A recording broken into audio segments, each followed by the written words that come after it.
Hello students, welcome to commerce Kannada classes. So ಇವತ್ತಿನ ಕ್ಲಾಸ್ನಲ್ಲಿ ನೋಡ್ರಿ, ವ್ಯವಹಾರ ಅಧ್ಯಯನ ಅಂತಂದರೆ ಸೆಕೆಂಡ್ PUC ಬಿಸ್ನೆಸ್ ಸ್ಟಡಿಯಲ್ಲಿ ಬರ್ತಕ್ಕಂತಹ 1 ಮತ್ತು 2 ಅಂಕದ ಪ್ರಮುಖ ಪ್ರಶ್ನೆಗಳನ್ನು ನಾನು ಈ ಒಂದು ವಿಡಿಯೋದಲ್ಲಿ ನಿಮ್ಗೆ ಹೇಳ್ತೀನಿ. ಈ ಒಂದು ಕ್ವಶನ್ಗಳು ಎಲ್ಲಿಂದ ನಾನು ತೊಗೊಂಡು ಬಂದೀನಿ ಅಂತಂದ್ರೆ, ನಿಮ್ಗೆ PUC ವೆಬ್ಸೈಟಲ್ಲಿ ರಿಲೀಸ್ ಮಾಡಿರ್ತಾರಲ್ಲ model question papers 1, 2, 3 model question ಪೇಪರಲ್ಲಿ ಇರ್ತಕ್ಕಂತಹ ಒಂದು ಪ್ರಶ್ನೆಗಳಾಗಿರ್ತವೆ. ಈ ಒಂದು ಪ್ರಶ್ನೆಗಳನ್ನು ನೀವು ಪ್ರಿಪೇರ್ ಆಗಿ ಹೋದ್ರಿ ಅಂತಂದ್ರೆ ನೀವು ಆರಾಮಾಗಿ ನಿಮ್ಮ ಒಂದು ಬಿಸ್ನೆಸ್ ಸ್ಟಡಿ ಎಕ್ಸಾಮಲ್ಲಿ ಕೇಳ್ತಕ್ಕಂತಹ 1 ಮತ್ತು 2 ಅಂಕದ ಪ್ರಶ್ನೆಗಳಿಗೆ ಆರಾಮಾಗಿ ಆನ್ಸರ್ನ ಮಾಡ್ಬೋದು. ಸೊ ವಿಡಿಯೋನ ಸ್ಟಾರ್ಟ್ ಮಾಡೋಣ. ಫಸ್ಟ್ ನೋಡ್ರಿ, 1 ಅಂಕದ ಪ್ರಶ್ನೆಗಳು ಹೇಳ್ತಾ ಹೋಗ್ತೀನಿ. ಸೊ ಈ ಕ್ವಶನ್ಗಳನ್ನು ನೀವು ಪ್ರಿಪೇರ್ ಆಗಿ ಹೋಗ್ರಿ, ನಿಮ್ಮ ಎಕ್ಸಾಮ್ಗೆ ಬಹಳ ಯೂಸ್ಫುಲ್ ಆಗುತ್ತಾ. ಸೊ ಫಸ್ಟ್ ಕ್ವಶನ್ ನೋಡ್ರಿ, ಉನ್ನತ ಹಂತದ ನಿರ್ವಹಣೆಗೆ ಒಂದು ಉದಾಹರಣೆ ಕೊಡಿ. Give an example for top level management. Second question ನೋಡ್ರಿ, ವರ್ಗಾವಣೆ ಎಂದರೇನು? What is transfer?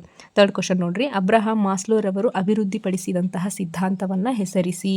Name the theory valued by Abraham Maslow.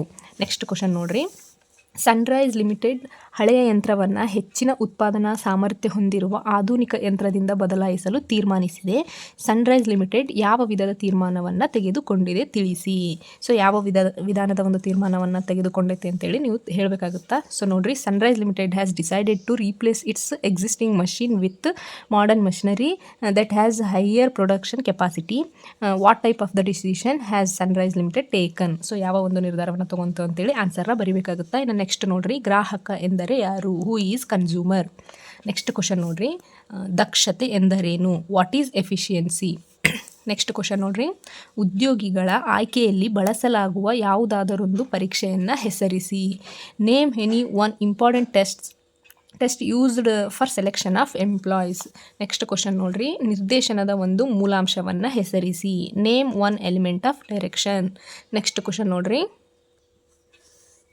ನೋಡ್ರಿ, ತೇಜಸ್ ಕಂಪನಿಯ ಮುಖ್ಯ ಹಣಕಾಸು ಅಧಿಕಾರಿ ಬಂಡವಾಳವನ್ನು ಸಂಗ್ರಹಿಸಲು ಸಾರ್ವಜನಿಕರಿಗೆ ಸಾಮಾನ್ಯ ಷೇರುಗಳನ್ನು ನೀಡಲು ಬಯಸುತ್ತಾನೆ.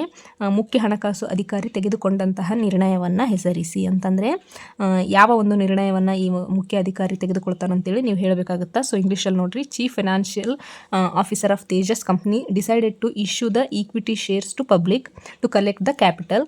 Name the decision taken by the chief financial officer. ಇನ್ನು ನೆಕ್ಸ್ಟ್ ಕ್ವಶನ್ ನೋಡ್ರಿ, ಬಳಕೆದಾರ ರಕ್ಷಣಾ ಕಾಯ್ದೆ ಅಡಿ ಇರುವಂತಹ ಯಾವುದಾದರೊಂದು ಪರಿಹಾರ ಸಂಸ್ಥೆಯನ್ನು ಹೆಸರಿಸಿ. Right any one redressal agency under the consumer protection act. So next question ನೋಡ್ರಿ, ನಿರ್ವಹಣೆಯ ಯಾವುದಾದರೂ ಒಂದು ಸಾಮಾಜಿಕ ಉದ್ದೇಶವನ್ನು ತಿಳಿಸಿ. State any one social objective of management. So next question ನೋಡ್ರಿ, ಸಿಬ್ಬಂದಿ ನಿರ್ವಹಣೆ ಪ್ರಕ್ರಿಯೆಯ ಮೊದಲ ಹಂತವನ್ನು ತಿಳಿಸಿ. State the first stage of staffing process. So next question ನೋಡ್ರಿ, ಪ್ರೇರಕ ಎಂದರೇನು? What is motivation? So next question ನೋಡ್ರಿ, ಭೂಮಿ, ಕಟ್ಟಡ ಮತ್ತು ಯಂತ್ರೋಪಕರಣ ಖರೀದಿಸಲು ಅಗತ್ಯವಿರುವಂತಹ ಬಂಡವಾಳವನ್ನು ನೀವು ಏನೆಂದು ಕರೆಯುವಿರಿ? What do you call capital needed for purchasing of land, building and machinery? ಇನ್ನು ಲಾಸ್ಟ್ ಕ್ವಶನ್ ನೋಡ್ರಿ, 1 ಮಾರ್ಕ್ ಕ್ವಶನಲ್ಲಿ, ಗ್ರಾಹಕ ಕುಂದುಕೊರತೆಗಳ ಪರಿಹಾರಕ್ಕಾಗಿ ಗ್ರಾಹಕ ರಕ್ಷಣಾ ಕಾಯ್ದೆಯಡಿಯಲ್ಲಿ ಸ್ಥಾಪಿತವಾದ ಯಾವುದಾದರೂ ಒಂದು ಸಂಸ್ಥೆಯನ್ನು ಹೆಸರಿಸಿ. Name any one redressal agency set up under consumer protection act to redress consumer grievances. So ಇಷ್ಟು ನಿಮಗೆ 1 ಅಂಕದ ಪ್ರಶ್ನೆಗಳಾಗಿರ್ತವೆ. ಇವುಗಳನ್ನು ಕಂಪಲ್ಸರಿ ನೋಡ್ಕೊಂಡು ಹೋಗ್ರಿ. ನೀವು ಇವುಗಳ ಜೊತೆಗೆ ನಿಮಗೇನು ಪ್ರಿಪ್ರೇಟರಿ ಎಕ್ಸಾಮ್ ನಡೆದಿರುತ್ತಲ್ಲ, ಸೊ ಆ ಒಂದು ಕ್ವಶನ್ಗಳನ್ನು ಕೂಡ ನೋಡ್ಕೊಳ್ರಿ. ಅಂತಂದರೆ ನಿಮಗೆ ಆ ಒಂದು ಕ್ವಶನ್ ಪೇಪರ್ಗಳು ನಿಮ್ಮ ಕಡೆ ಇರ್ತತಿ, ಅವುಗಳನ್ನು ಕೂಡ ನೋಡ್ಕೊಳ್ರಿ. 1 ಅಂಕದ ಪ್ರಶ್ನೆಗಳು ಅವುಗಳಲ್ಲಿ, ಮತ್ತು ಅದರ ಜೊತೆಗೆ ಈ ಒಂದು ಮಾಡೆಲ್ ಕ್ವಶನ್ ಪೇಪರಲ್ಲಿ ಇರ್ತಕ್ಕಂಥ 1 ಅಂಕದ ಪ್ರಶ್ನೆಗಳನ್ನು ಕೂಡ ನೀವು ನೋಡಿಕೊಂಡು ಹೋಗ್ರಿ. ನಿಮಗೆ ಭಾಳ ಯೂಸ್ಫುಲ್ ಆಗುತ್ತಾ ಎಕ್ಸಾಮಲ್ಲಿ. ಇನ್ನು 2 ಅಂಕದ ಪ್ರಶ್ನೆಗಳನ್ನು ನೋಡೋಣ. ಸೊ 2 ಮಾರ್ಕ್ ಕ್ವಶನ್ ನೋಡ್ರಿ, ನಾ ಹಾಗೆ ಹೇಳ್ತಾ ಹೋಗ್ತೀನಿ. ಸೊ ಫಸ್ಟ್ ಕ್ವಶನ್ ನೋಡ್ರಿ, ನಿರ್ವಹಣೆಯನ್ನು ವ್ಯಾಖ್ಯಾನಿಸಿ, ಸಮನ್ವಯತೆಯನ್ನು ವ್ಯಾಖ್ಯಾನಿಸಿ. ಥರ್ಡ್ ಕ್ವಶನ್ ನೋಡ್ರಿ, ಒಂದು ಕಾರ್ಖಾನೆಯಲ್ಲಿ ಒಬ್ಬ ಕಾರ್ಮಿಕನು ಆಯಾಸದಿಂದ ದೀರ್ಘ ರಜೆ ಪಡೆದಿರುತ್ತಾರೆ ಮತ್ತು ಕಡಿಮೆ ಉತ್ಪಾದನೆಯನ್ನು ಹೊಂದಿರುತ್ತಾನೆ. ಈ ಸಮಸ್ಯೆಯನ್ನು ನಿವಾರಿಸಲು ಯಾವ ವೈಜ್ಞಾನಿಕ ತಂತ್ರ ಸಹಾಯಕವಾಗುತ್ತದೆ ಎಂಬುದನ್ನು ತಿಳಿಸಿ 1 ವಾಕ್ಯದಲ್ಲಿ ಉತ್ತರಿಸಿ. ಇದು ಏನಂತಂದರೆ, ಈ ಸಮಸ್ಯೆಯನ್ನು ನಿವಾರಿಸಲು ಯಾವ ವೈಜ್ಞಾನಿಕ ತಂತ್ರ ಸಹಾಯವಾಗುತ್ತಂತೇಳಿ ನೀವು 1 ವಾಕ್ಯದಲ್ಲಿ ಅದನ್ನು ವಿವರಿಸಬೇಕಾಗುತ್ತಾ. ಇನ್ನು 4th ಕ್ವಶನ್ ನೋಡ್ರಿ, ಯೋಜಿಸುವಿಕೆ ಪ್ರಕ್ರಿಯೆಯಲ್ಲಿನ ಮೊದಲ 2 ಹಂತಗಳನ್ನು ತಿಳಿಸಿ. ನೆಕ್ಸ್ಟ್ ನೋಡ್ರಿ, ಕಾರ್ಯಾತ್ಮಕ ಮತ್ತು ವಿಭಾಗಾತ್ಮಕ ರಚನೆಗಳ ನಡುವಿನ 2 ವ್ಯತ್ಯಾಸಗಳನ್ನು ತಿಳಿಸಿ. ನೆಕ್ಸ್ಟ್ ಕ್ವಶನ್ ನೋಡ್ರಿ, ನೇಮಕಾತಿಯ 2 ಆಂತರಿಕ ಮೂಲಗಳನ್ನು ತಿಳಿಸಿ. ನೆಕ್ಸ್ಟ್ ಕ್ವಶನ್ ನೋಡ್ರಿ, ನಾಯಕತ್ವ ಎಂದರೇನು? ನೆಕ್ಸ್ಟ್ ಕ್ವಶನ್ ನೋಡ್ರಿ, ನಿಯಂತ್ರಿಸುವಿಕೆಯ ಯಾವುದಾದರೂ 2 ಪ್ರಾಮುಖ್ಯತೆಯನ್ನು ತಿಳಿಸಿ. ನೆಕ್ಸ್ಟ್ ಕ್ವಶನ್ ನೋಡ್ರಿ, ಈಕ್ವಿಟಿ ಮೇಲಿನ ವ್ಯಾಪಾರದ ಅರ್ಥವನ್ನು ಬರೆಯಿರಿ. ನೆಕ್ಸ್ಟ್ ಕ್ವಶನ್ ನೋಡ್ರಿ, ಕೈಗಾರಿಕಾ ಉತ್ಪನ್ನ ಎಂದರೇನು, ಉದಾಹರಣೆ ಕೊಡಿ. ನೆಕ್ಸ್ಟ್ ಕ್ವಶನ್ ನೋಡ್ರಿ, ಉತ್ಪಾದಕರು ಹಾಗೂ ಸೇವಾ ಪೂರೈಕೆದಾರರು ಗ್ರಾಹಕರನ್ನು ಶೋಷಿಸುತ್ತಿರುವ ಯಾವುದಾದರೂ 2 ನ್ಯಾಯೋಚಿತವಲ್ಲದ ಪದ್ಧತಿಯನ್ನು ತಿಳಿಸಿ. ನೆಕ್ಸ್ಟ್ ಕ್ವಶನ್ ನೋಡ್ರಿ, ಏಕರೂಪದ ಆಜ್ಞೆ ಮತ್ತು ಏಕರೂಪದ ನಿರ್ದೇಶನದ ನಡುವಿನ ಯಾವುದಾದರೂ ವ್ಯತ್ಯಾಸಗಳನ್ನು ತಿಳಿಸಿ. ನೆಕ್ಸ್ಟ್ ಕ್ವಶನ್ ನೋಡ್ರಿ, ಯಾವುದಾದರೂ 2 ಸ್ಥಾಯಿ ಯೋಜನೆಗಳನ್ನು ತಿಳಿಸಿ.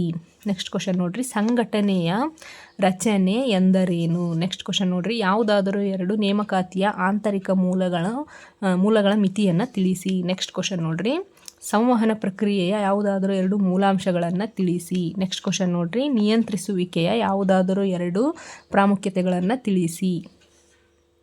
ನೆಕ್ಸ್ಟ್ ಕ್ವಶನ್ ನೋಡ್ರಿ, ಚರಾಸ್ತಿಗಳಿಗೆ ಯಾವುದಾದರೂ 2 ಉದಾಹರಣೆಗಳನ್ನು ನೀಡಿ.